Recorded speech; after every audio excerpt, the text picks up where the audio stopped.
Nesse vídeo eu vou te explicar o que são os agentes de IA do zero. Se você souber o que é o ChatGPT ou o Gemini, já é o suficiente para você entender tudo que eu vou te mostrar. Inclusive, eu preparei essa breve apresentação, também separei alguns exemplos para você entender da melhor maneira possível. Olha só, a maioria das pessoas que assistem os vídeos aqui no canal ainda não estão inscritas no canal. Dá uma olhada para saber se esse é o caso. Se você não tiver inscrito, clica para você se inscrever para você receber os próximos vídeos. Já aproveita e clica nesse lindo gostei que tá aí embaixo. Meu nome é Sancler Miranda, vem comigo e let's go! Dos chatbots aos agentes de IA.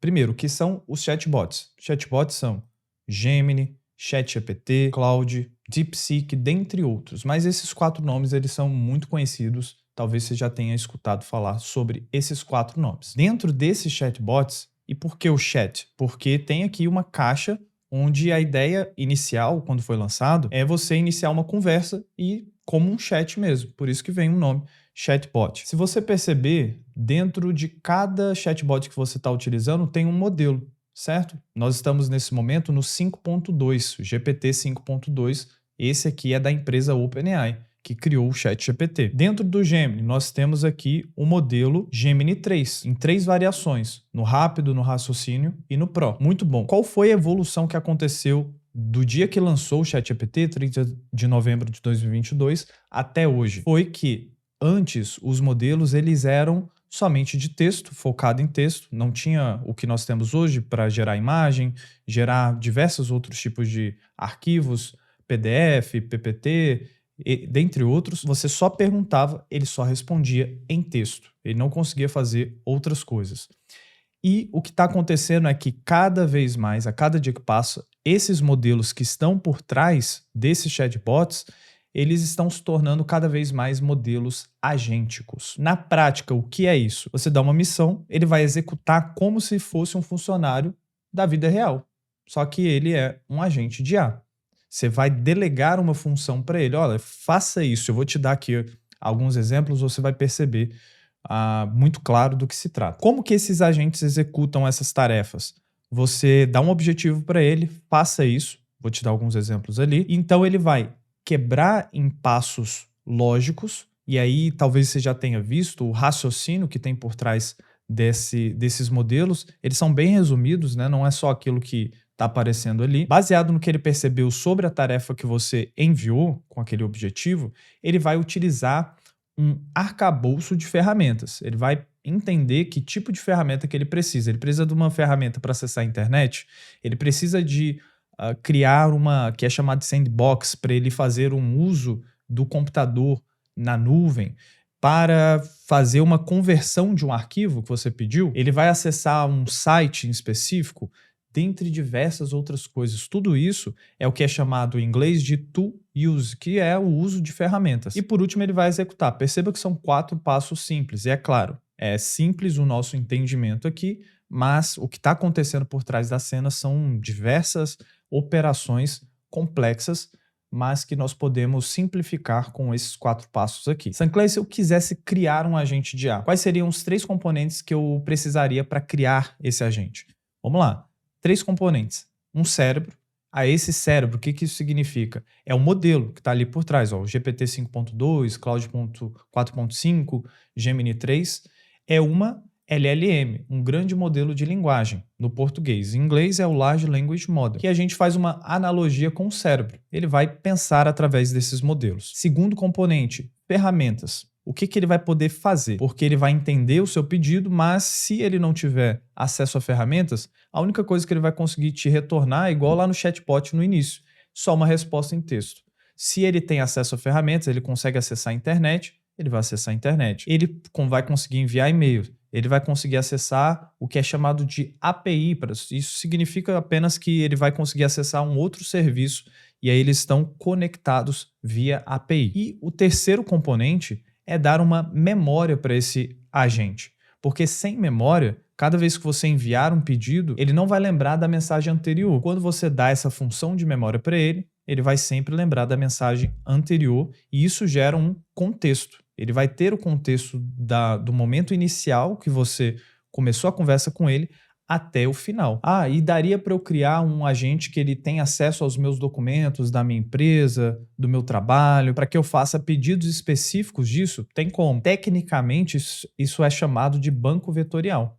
Ou então ele pode ter dados de usuário, tudo isso nós colocamos uma analogia de memória. Ele precisa ter toda essa memória que dá contexto para esse agente de IA. Beleza? Então, temos 3 componentes. Tem mais coisas nos agentes de IA? Sim. Mas só com esses 3 aqui você já consegue criar um agente de IA muito simples. E eu vou te mostrar exemplos tanto dos agentes de IA já de grandes empresas que está pronto, você faz o pedido, ele vai fazer aquilo automático, mas também um exemplo de um agente de IA que você pode criar, que ele está dentro da plataforma que é chamado de N8N. Nós vamos chegar lá. Vamos ver algumas diferenças entre o chatbot clássico, que, como eu falei, grande parte das pessoas utilizam ainda como eu estou fazendo uma pergunta e eu quero a resposta por texto, né? Muita gente ainda não sabe, inclusive me conta aqui nos comentários se você sabia dessas coisas ou não. Se você não sabia, é para isso esse vídeo. Esse é o objetivo do vídeo, não tem nenhum problema com isso. Você está aprendendo agora. Por exemplo, você pode chegar no ChatGPT e pedir lá, olha, quais são os últimos estudos científicos sobre hábitos? Você entendeu que dá para fazer essa pergunta. Agora, se você tivesse com um agente habilitado, e no ChatGPT isso se chama modo agente, que ele está bem aqui, é só você clicar no mais e ele vai estar escrito aqui, ó, modo agente. Pronto, você já ativou o modo agente e você pode fazer o pedido que você quiser. Aí você pode fazer o seguinte pedido. Perceba que é uma missão para ele cumprir. É como se você estivesse delegando essa tarefa para alguém. Pesquise 20 estudos científicos sobre hábitos, compile os dados e crie uma apresentação. Veja que ele vai fazer isso aqui de uma vez só. Você não vai precisar você mesmo pesquisar, ver qual é o resultado que ele vai trazer para você e depois pedir uma outra coisa, depois pedir outra, ou você mesmo vai pegar na mão, ir lá no Google Sheets, que é a planilha, e vai fazer isso manualmente. Outros exemplos, como que eu troco o meu produto no site X? Aí ele vai pesquisar na internet e vai te trazer uma resposta em texto. Diferente que dentro do agente você pode falar, entre na minha conta do site X, você pode dar isso, é uma questão, os meus dados, vai ter lá o acesso, o meu login e senha, tem que ter muito cuidado com isso sim, mas você pode pegar uma conta mais simples, uma conta que você não usa tanto, com e-mail e senha diferente, só para você ver em funcionamento, é bem interessante ver, é bem legal. E você pode pedir o seguinte, entra na minha conta do site X, troque o pedido número 1234 como exemplo e gere a etiqueta para eu colocar lá de volta nos correios, por exemplo. Então você pode pedir isso aqui diretamente para ele. Chatbot, aqui está a print da minha agenda, quais são os horários que você recomenda para o meu treino? Um pedido simples, ele vai analisar essa print que você enviou e aí ele vai trazer para você algumas sugestões. Mas, com o agente, você poderia pedir, acesse a minha agenda, encontre 3 horários vagos e crie os eventos. Dá para você fazer isso aqui, inclusive dentro do Gemini. Porque, como eu falei, os modelos estão se tornando cada vez mais agênticos. E hoje em dia, o Gemini tem acesso ao seu Google Calendar, que é o Google Calendário. E você pode pedir para ele trazer quais são os eventos do dia de hoje, se você já tiver alguma coisa marcada, ou você pode pedir para que ele crie esses eventos lá na sua agenda. Vamos pegar aquele exemplo e colocar dentro do ChatGPT com o modo agente. Pesquise 20 fontes sobre hábitos, compile os dados e crie uma apresentação. Ele fez a pesquisa, ele criou um relatório aqui e, por último, ele criou uma apresentação. O ChatGPT ainda é muito fraquinho com apresentações, tá? Eu vou te mostrar a grande diferença quando eu faço o mesmo pedido para um agente de IA que foi pensado desde o início para ser agêntico.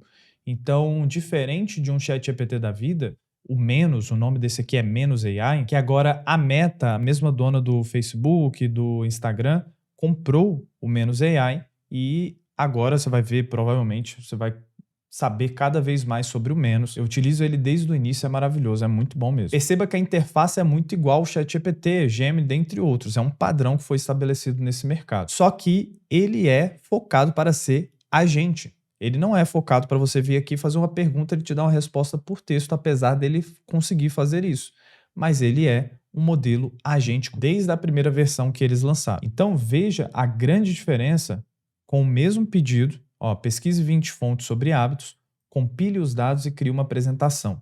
Ele levou, inclusive, uns 16 minutos para essa tarefa aqui, foi bastante. O menos, ele já, inclusive vou deixar o link aqui abaixo na descrição, e algum dos próximos vídeos, fica atento, veja se você está inscrito para você saber disso, será um vídeo só sobre o menos, beleza? Então fica ligado para você ver esse vídeo assim que sair. Já o menos, ele deixa muito mais claro o que que ele está fazendo. Se eu clicar aqui, eu consigo ver todas as fontes, eu consigo ver ao vivo tudo que ele fez. Olha aqui, ele está usando aquilo que eu comentei com você sobre o Computer Use. Ele vai criar, tudo isso aqui é a ferramenta dele, tá? Vou até fechar para não causar um espanto. Ele fez as pesquisas, leu o arquivo, ele está criando um novo arquivo, até chegar no seguinte, nos slides já prontos, foram 20 slides. Veja o quão completo está isso aqui. Quando você compara, não tem nem comparação, né, com o ChatGPT. O ChatGPT ainda está atrás nesse quesito. Quando você compara, olha só que maravilha isso. Você pode, inclusive, uma função que ainda não tem nos outros chatbots e até mesmo lá dentro do Notebook LM. Se você não conhece, tem vídeos aqui no canal sobre ele. Você consegue editar direto daqui. Olha só, que maravilha. Ele trouxe os dados, ele trouxe muito bem formatado, com um design já legal, imagens. Aqui ficou em cima, se eu quero tirar, eu dou um delete aqui, pronto, está resolvido. Próximo, ao invés, um mito popular, 21 dias, riscado, na verdade, são 66 dias em média, dependendo de cada pessoa. Ele pegou muitas informações de um excelente livro, que eu recomendo muito, inclusive, que se chama Hábitos Atômicos, do James Clear, falando sobre o cérebro, o córtex pré-frontal, gânglios basais, e olha que riqueza de detalhes, de informação, de design, ficou muito, muito, muito bom. O menos é um excelente exemplo de agente mesmo, um agente raiz desde o início. Ele vai pegar o que você pediu, poucas são as vezes que ele vai trazer uma questão de volta para você, olha, não estou conseguindo fazer isso, o que que você prefere? Faça A, B, C, ele te dá as opções, mas essas são as exceções. Ele vai tentar de toda forma resolver sozinho e já trazer o resultado final para você. Sanclay, se eu mesmo quisesse criar o meu agente de A, aí que entra o N8N, que é a plataforma mais conhecida para você criar o seu próprio agente de IA. Olha só, eu estou aqui dentro do Telegram. E diferente de eu estar num ChatGPT da vida, Gemini, ou numa interface similar àquela, um agente de IA que você cria com o N8N, você tem a liberdade de colocar ele onde você quiser. Aqui nesse exemplo está no Telegram, mas poderia estar no WhatsApp, poderia estar num app que você está criando. As possibilidades são diversas. Aqui, qual é o objetivo desse agente de IA nesse exemplo? É eu falar, enviar um link ou então falar um produto que eu quero, por exemplo, iPhone 17 Pro Max de 256 GB no Brasil. Esse agente vai começar a fazer uma pesquisa com os sites aqui no Brasil para encontrar o melhor preço. Ele já me traz na resposta, ó, aqui está custando 12 mil, aqui 10, aqui 11 e assim por diante. Sancler, mas eu não queria fazer um comparador de preço. Isso aqui é só um exemplo. Você poderia fazer, as possibilidades são infinitas quando se trata de criar um agente de IA. E onde que está sendo criado? Aqui dentro do N8N. Prazer, este aqui é N8N. Lembra que eu falei lá dos 3 componentes? Olha aqui os componentes. Agente de IA, ele precisa de, primeiro, um cérebro. Tá aqui, é um modelo da OpenAI que está sendo utilizado aqui. Ele precisa de uma memória para que ele tenha o contexto dessa memória e ele tenha acesso à ferramenta. Nesse caso, a ferramenta aqui é para... Nós estamos utilizando um modelo do Perplexity para fazer essa busca na internet. E, é claro, tem um prompt, que é o prompt que você coloca no agente para ele entender o que ele precisa fazer. Como se eu estivesse falando para uma pessoa, olha, faça isso, aquilo outro. Nós começamos dentro do Telegram. Lembra que enviamos uma mensagem aqui, ó, falando qual é o produto. Ele vem para o agente de IA, que passa pelo cérebro dele, que é registrado na memória, que ele utiliza a internet, uma ferramenta para pesquisar na internet sobre os produtos com preço e com os links, e aí ele retorna a mensagem. É simples assim. Para você ter uma noção desse mercado, que não é só uma brincadeirinha, não é algo que você faz, que legal as coisas dos agentes. Olha o valor que circula nesse mercado de agentes de IA. Isso aqui tem as fontes aqui, se você quiser procurar depois, tá? Que é o Markets and Markets, Grandview Research e PwC. Em 2024, esse mercado de agentes de IA, empresas que já estão adotando, contratando serviços para colocar agentes de IA e também investidos nesse mercado de agentes de IA, foram 7,6 bilhões de dólares. Em 2025 foi mais ou menos 12 bilhões de dólares. E até 2030 é estimado que seja 50 bilhões de dólares até 2033, que esse valor triplique. Então, cada vez mais o futuro do trabalho é agêntico. Mais pessoas vão utilizar, mais empresas vão contratar. Inclusive, essa é uma mão de obra extremamente difícil para as empresas acharem, porque tem poucas pessoas qualificadas para fazer agentes de IA. Nós sabemos disso porque as pessoas vêm falar diretamente comigo, dizendo o seguinte: Sancler, eu não acho pessoas e empresas qualificadas. Contratei uma pessoa ou outra, mas não deram conta do serviço. Então existe aqui uma oportunidade inigualável com qualquer outra na história. As pessoas que souberem aproveitar essa oportunidade agora, nesse momento, onde tem muitas pessoas descobrindo ainda sobre os agentes, onde as empresas, principalmente aqui no Brasil, estão cada vez mais convencidas que esse é o caminho, não tem volta. É uma questão de, o que eu escrevi ali, é uma questão de quando, não é uma questão se vai usar, é quando essas empresas e essas pessoas vão entender que elas precisam na empresa. É mais ou menos a mesma história com os computadores, com a informática, com os softwares. As empresas foram entendendo aos poucos que elas precisavam disso, não tinha para onde correr. Inclusive, fica aqui o meu convite: se você quer aprender a fazer os agentes de IA para você mesmo, para a sua empresa, ou ser uma pessoa e depois você cria a sua empresa para isso, ser a pessoa especialista em criação de agentes de IA para as diversas, enormes quantidades de empresas aqui no Brasil que vão precisar, já estão precisando e vão precisar em breve dos agentes de IA e precisam de pessoas qualificadas. O meu convite é: conheça o IA Revolution, que o link está aqui abaixo na descrição e também no primeiro comentário fixado, porque lá nós temos um curso específico de agentes de IA do zero, onde tem 4 projetos de agentes prontos, onde você vai aprender do zero, você vai ter os templates e você vai aprender a ter a confiança de fazer isso. Você pode treinar você mesmo, você pode treinar outra pessoa para isso, para você mesmo prestar esses serviços para essas pessoas e empresas. Eu te garanto, cara, não é tarde, muito pelo contrário. A maioria das pessoas e empresas estão descobrindo aqui no Brasil isso agora, é inevitável. Então, você vai me agradecer depois se você começar agora a prestar esse tipo de serviço para pessoas e empresas. Nós já somos mais de 5.000 alunos lá no IA Revolution, está chegando a 3 anos de história já, então tem muita coisa boa. Além do curso de agentes de IA, tem outros cursos dentro do IA Revolution, que você já ingressa, já tem lá disponível para você, tá certo? Então conheça, o link está aqui abaixo na descrição e no primeiro comentário fixado. Me conta o que você achou, se você ficou com alguma dúvida também, me fala aqui nos comentários. Muito obrigado por ter assistido até este momento e eu te vejo já já. Valeu!